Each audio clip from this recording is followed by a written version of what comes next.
How you doing there? Welcome back to Babylon Talmud. Today we're studying Daf Nun Ches, Daf 58 of Masechta Nazir. Friends,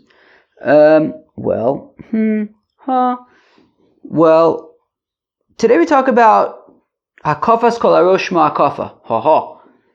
Okay, we had mentioned yesterday, we had referenced the sugya of Hakafas Kol Arosh Shma Hakafa.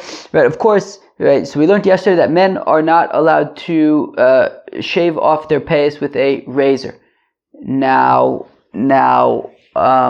okay, but there's a shaila that maybe if you shave all of your head, well then it's okay. Right, meaning maybe you can't only cut off your payas, but if you cut off all the hair of your head, including your payas, maybe that's okay. And that's the question of hakafas kol arosh shma hakafa. If you remove all of the hair of your head, is that considered a violation of the law of lo sakifu pas roshchem, or not, or is it permitted? So that's be'etzem the question of today's daf. So let's start on daf Nun Zayin Amud Beis, 3 lines from the bottom. Lema hakafas kol arosh tanoihi. Right. So again, Nun Zayin Amud Beis, 3 lines from the bottom. Let us say that whether or not hakafas kol arosh shma hakafa, right, whether or not removing all of the hair of your head with a razor, including your payas, would be a violation of lo sakifu pas roshchem or not. Okay. Right, hakafas kol arosh shma hakafa or lo shma hakafa. So let's say that's taka machlokas tanoim. The Tana Rabbanon, that we have a brayse, we have a machlokas and a brayse. Rosho, the pasuk says by Mitzorah that he needs to remove all of the hair of his body, and then we specify Rosho, Zikano, Gabos Einov. Right. So why does it have to? Why is it not enough to say? I think the pasuk then says as Veskol Sairo Yigalech, right? That he has to remove all of his hair. So if he has to remove all of his hair, Memele, it includes his head, it includes his beard, it includes his eyebrows. So why do we have to single these things out? So, or specifically, why does it single out Rosho? That's what we're asking right now. Well, because there is a lav that you're not allowed to remove your payas. You can't cut off your payas with a razor. So Yochalaf Mitzorah Kain. So I might think that this applies to Mitzorah as well. Meaning if the pasuk would only say that a Mitzorah needs to remove all of his hair, but then we'd have a shaila. What about his head? If you remove the hair of the head, then Memele will be removing the payas oichet. What about Lo Sakifu Pas Roshchem? So Tamulama Rosho. So therefore, to assuage any concerns, I think I pronounced that word right. To assuage any to assuage any concerns, I've been so distracted recently. The pasuk says Rosho that no, by Mitzorah you also remove the hair of his head, including the payas. Don't worry about lo sashris pas roshchem. So this sounds like who's Uwa? Okay, excuse me, I need to flip that over so I don't see. So this sounds like hakafas kol arosh shma hakafa. This sounds like removing all of the hair of your head, including the payas, is a problem. And therefore, when it comes to Mitzorah, who is removing all of the hair of his whole body, including all the hair of his head, I might think, wait a second, I don't care that it's all of the hair of your head. Hakafas kol arosh shma hakafa. So I might think, hold your horses by the head. So therefore, to assuage that concern, the pasuk says, Rosho, to say, no, even the head. Even the head. So this implies that hakafas kol arosh shma hakafa. And we need a special pasuk of Rosho to override that. V'tanya idach, and another brayse says, Rosho matam lomar. How come it says Rosho? Not because of lo sakifu pas roshchem, but rather l'fishnemer gabe Nazir. Rather, what if you have a Mitzorah who is also a Nazir? Now, a Nazir, it says tar lo yavra rosha. It says that he cannot put a razor to his head.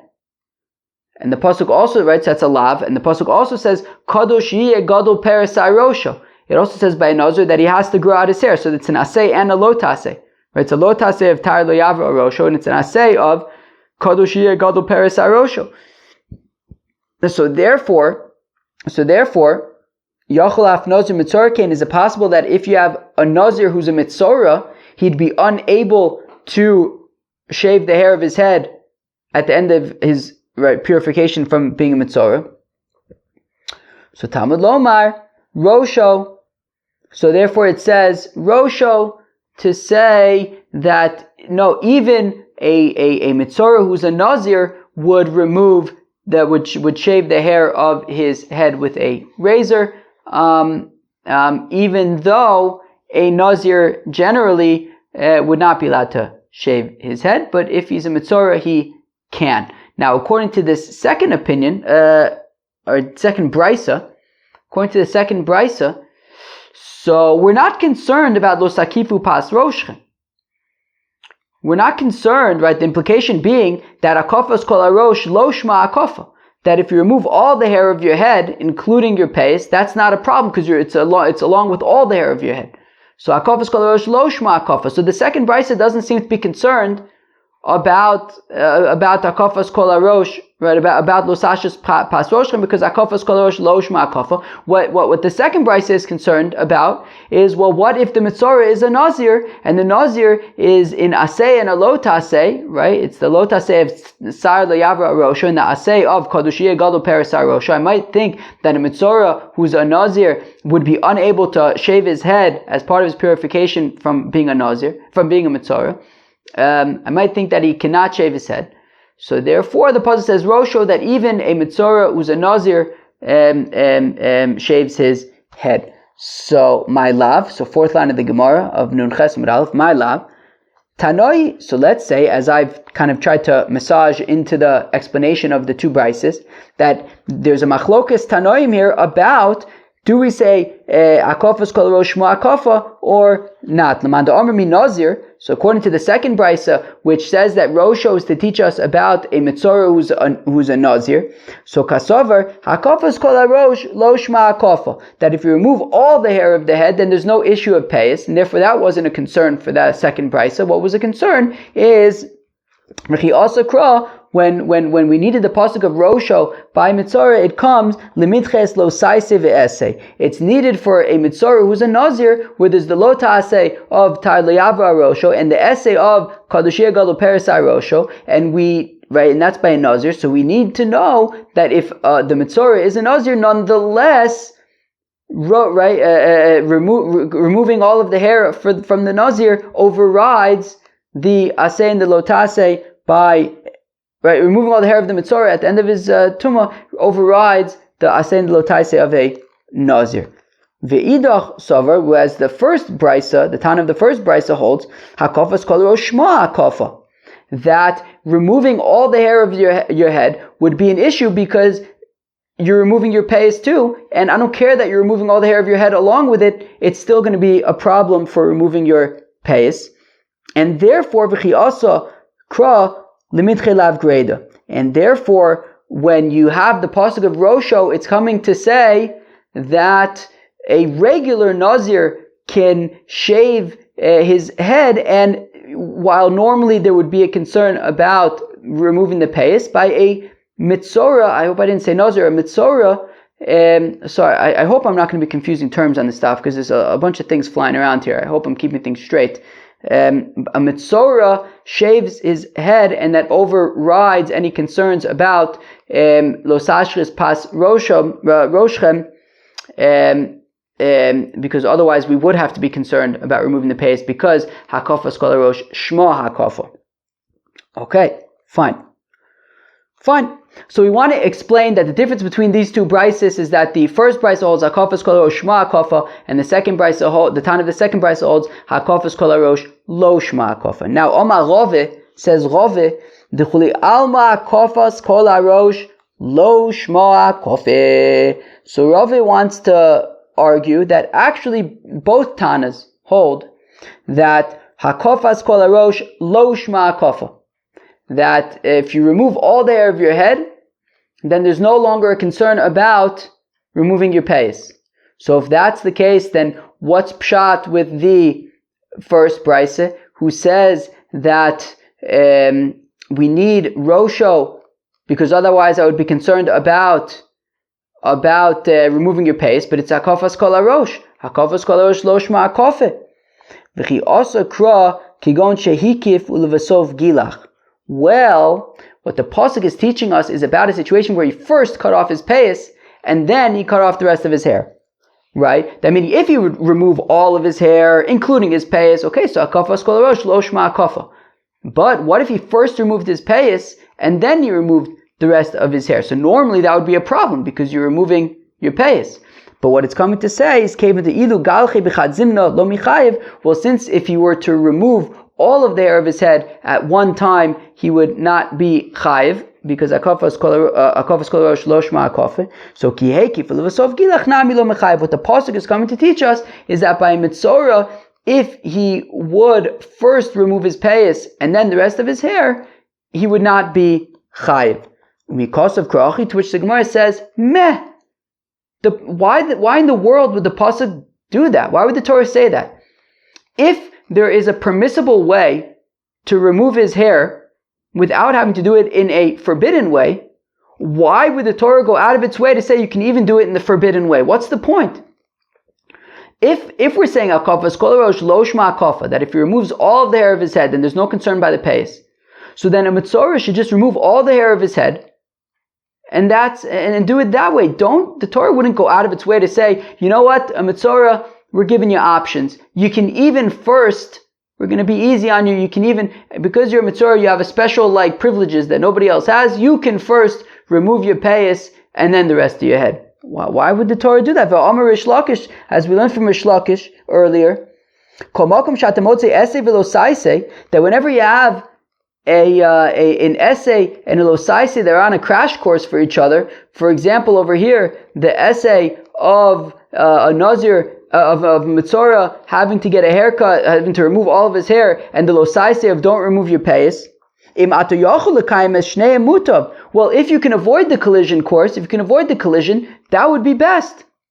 And only if you can't, only then do we say aseiz doche losaise. But if we're saying that just shave off all the hair of your head and then there's no problem with removing your payas in that way, the Torah would not say that you can first remove your payas, which normally would be a problem. Don't do that. Just remove all the hair of your head at once, including your payas. That's permitted. And avoid doing it in a forbidden way. So the Torah wouldn't be going out of its way to say that, you know what, you can even do it in the forbidden way. No, do it in the permitted way. So okay, so rather we want to say, fine, both Tanas actually hold fakert. Both Tanas hold that hakafas kol harosh shma hakofa, that if you remove all of the hair of your head, it's going to be a problem because you're going to be removing your payas. Well, then if that's the case, then the second brisa, which goes straight to saying that the essay, that when it says Rosho, it's talking about a mitzorah who's also a Nazir, to teach that asay is doche, the lo tasei and the asay of a Nazir. But how does he know that Rosho, that removing the hair of a mitzorah overrides removing your payas? Because if we say hakafas kol harosh shma hakofa, removing all the hair of your head is going to be a problem in terms of removing your payas, well then how do I know that a mitzorah can remove all the hair of his head, even though that includes his payas? So where am I? So el duchudam hakafas kol harosh shma hakofa uman demukim lekra lemitche leisaise ve'essay. The second brisa who says that Rosho is coming to teach about a mitzorah who's also a Nazir, which is nasei and a lo tasei, lav greda minale. How does the second brisa know that Rosho also overrides simply removing your payas, right? The simple lav of lo sakifu pas roshchem. So yalef migdilim. We learn it out from tzitzis. The Amar Kra that we've learned before, that the pasuk says lo suba shatnez, it says that you're not allowed to wear shatnez, you can't wear wool and linen together. V'tanya lo silbas shatnez hogdilim taiselach man. But the very next pasuk says gedilim taiselach. So the drash is that you can't wear shatnez in general, but you can have wool and linen in tzitzis. So the asay of making tzitzis, right, gedilim taiselach, overrides the lo silbas shatnez, the lav of wearing shatnez. So we already know that asay is dochalot asay. So the Tana of the second brisa will say to you, I already know that a mitzora can remove all the hair of his body, including his payas, because the asay of eskol sari galeach, removing all the hair of his body, overrides the lot asay of don't remove your payas. So therefore, memele, the Tana of the second brisa will say, I know asay dochalot asay. I know that a mitzora can remove his payas. What I don't know is what to do in a situation of a mitzora who's also a Nazir. So therefore we need Rosha to say that even if he's a Nazir, and we have the Lota Asay plus the Asay, right, right, it says, right, Sar Liava Rosho and Kadosh Yegal Peres Rosho, the Asay and the Lota Asay, even so, it says Rosho, and the mitzora removes all the hair of his body, even if including the hair of his head, even if he is a Nazir. Fine. Uman de nafkale meirosho, my time alone nafkale migdilim. Oh, so now according to the Tana of the first brisa, who says that Rosho comes to teach that by a regular mitzora, that Rosho is coming to teach that by a regular mitzora, he can shave his head, including his payas, and that's just a simple lav. Why not learn that out from tzitzis? That if tzitzis, we learn out asay dochalot asay, so say here also by mitzora asay dochalot asay, and therefore I don't need Rosho to teach me that a mitzora can remove his payas. So Omar Loch, because the Tana of the first brisa will say to you l'chidarava that he understands gedilim taiselach not to teach asay dochalot asay, but rather like Rav says, l'chidaravu da also the Rav Rami Rav Taka asks ksiv v'nosnu al tzitzis hakonof min konof. On the one hand, the pasuk says that the tzitzis should be like the corner, that the same fabric used for the garment should be used for the strings. Skip the next two words. Uchsiv tzemer fishtim yachtov. And yet we have a pasuk that says, right, dilim taiselach tzemer fishtim yachtov, right, wool and linen together. Well, it says losuba shani tzemer fishtim yachtov dilim taiselach, which implies that you can make tzitzis of both wool and linen together. Haketzat. So how does this work? On the one hand, we're saying that the fabric of the garment should be the same as the fabric of the strings, or vice versa. The fabric of the strings should be the same as the fabric of the garments. Yet on the other hand, we're saying that you can have a garment of wool and the tzitzis should be wool and linen. So tzemeru fishtim potrim ben b'minan ben shlo b'minan shar minan b'minan potron shlo b'minan ein pot, but b'minan potron and shlo b'minan ein potron. So the way to understand it is that when it comes to wool and linen, you can use wool and linen for anything. So for example, if you have a garment made out of silk, you can use wool strings on a silk garment. That's fine. But if you have strings made out of silk, you cannot use that on a wool garment. You can only use strings of silk on a silk garment, but you can use strings of wool or of linen on any kind of garment. So that's what we learn out from the pasuk of Gdilim Taise Loch.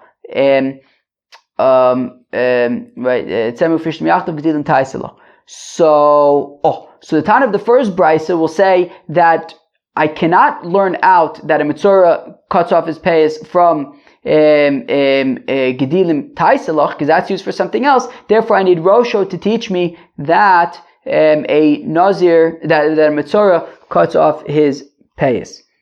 Okay, fine. V'hai tana demapik l'rosho lilav greda da'asi ese v'dachis losaise v'ese minolan. So now, still, according to the first Tana, who says that Rosho is coming to teach,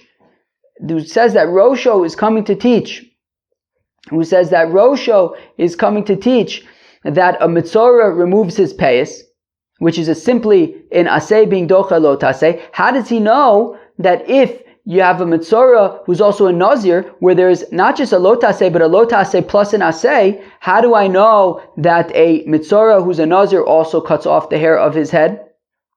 How do I know that? So again, Vaitana demapik l'rosho l'lav greda dasi ese v'doches lo saise v'ese minola nafkale mizkonoi. So the Tana of the first brisa would learn that out from the fact that by Mitzorah it says Rosho, but it also says Zakanu. It also says his beard. His beard.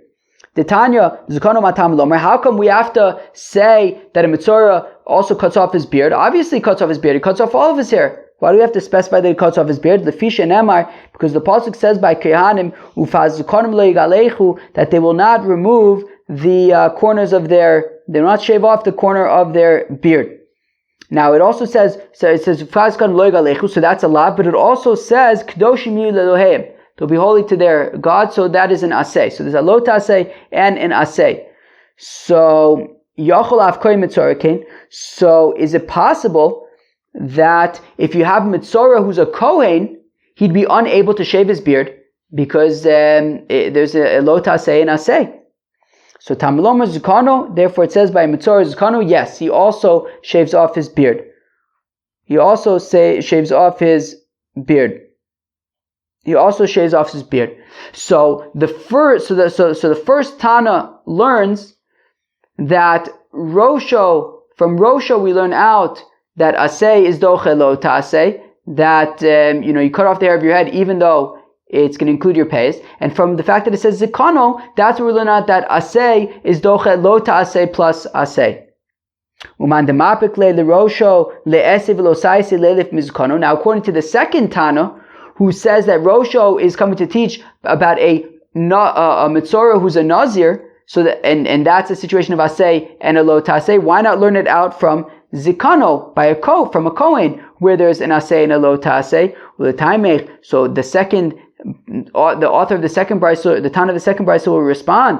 According to you, the Kaimelam Ba'alma, in general, we have a principle to lo asi essay v'dachias le'saisi v'essay. In general, right, we're saying over here by Mitzorah, we're saying that an asay is docha lo ta'asay and an asay. Right? We're saying that by Mitzorah who's a Nazir, we're saying that by Mitzorah who's a Kohen, but in general, we say that an asay is not docha lo ta'asay v'asay.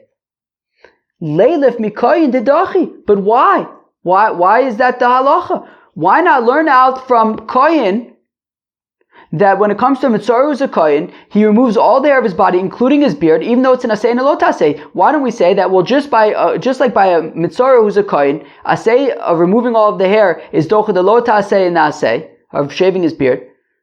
So why don't we say that just like by a Mitzorah who's a Kohen, asay docha lo ta'asay? So let's say globally, everywhere, that an asay is docha lo ta'asay ve'asay. Ela mikohen lo yalfinon. But rather we don't learn that from Kohen because a Kohen is not something that is relevant to everybody. Only a Kohen is a small subset of the Jewish people. And therefore, the asay being doch the lo ta'asay and the asay of a Kohen shaving his beard is something that isn't relevant to all Yidden. It's only relevant to Kohanim. It's specific to the Kohanim. Therefore we can't generalize that to all areas of halacha. So therefore, Nazir mikoyin nami lo yalif shekin lav shenishav bakol. And for the same reason that we cannot generalize asay docha lo ta'asay ve'asay from a Nazir from a Mitzorah who's a Kohen.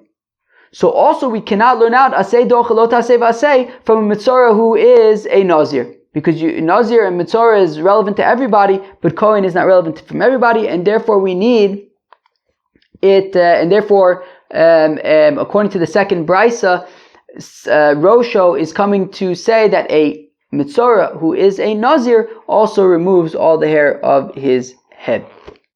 Uman demukim lahai Rosho bin Nazir, and the man de Omar who says that Rosho is by a Nazir, right? So according to the Tana of the second brisa, who says that Rosho is coming to teach that a Mitzorah who is a Nazir, asay doche lo ta'asay va'asay, lam li zikano, then why do I need zikano?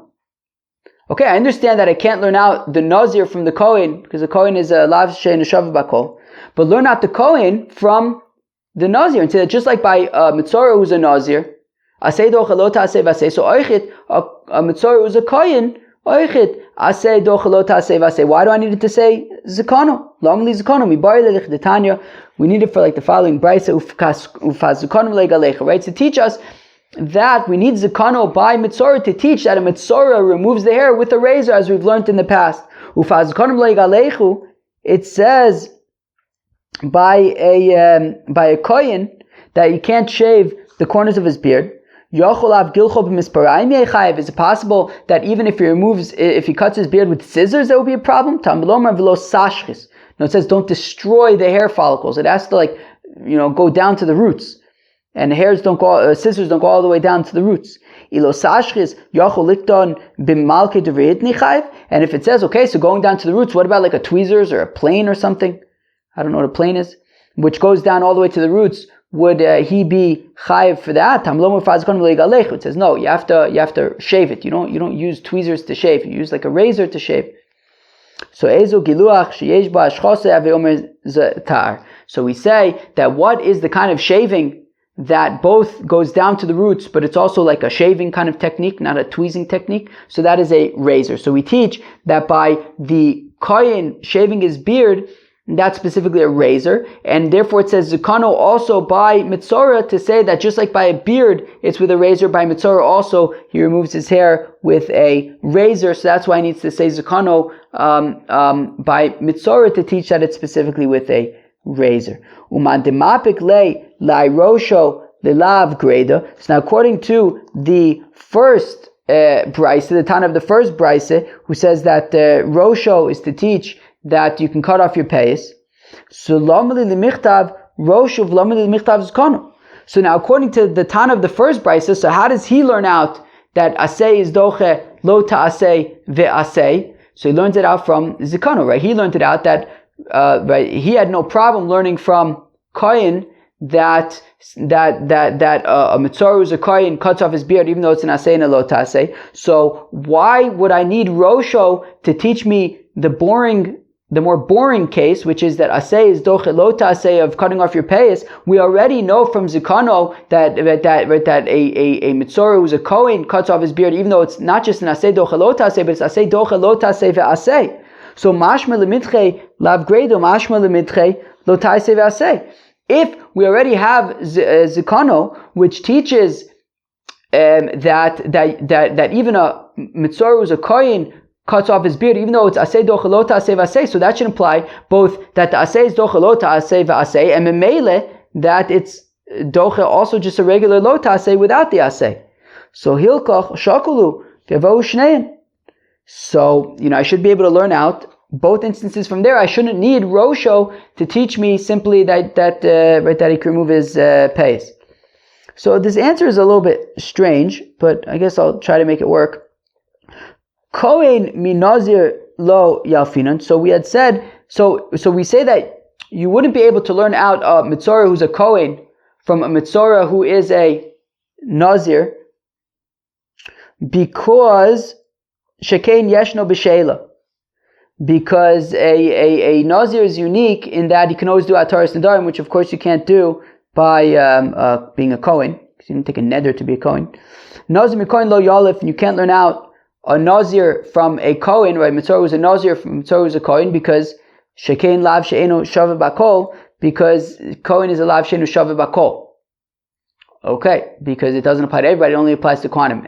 And I think that's why we don't want to, and I guess for that reason we wouldn't want to apply that to the payas alone. But why? Because it's just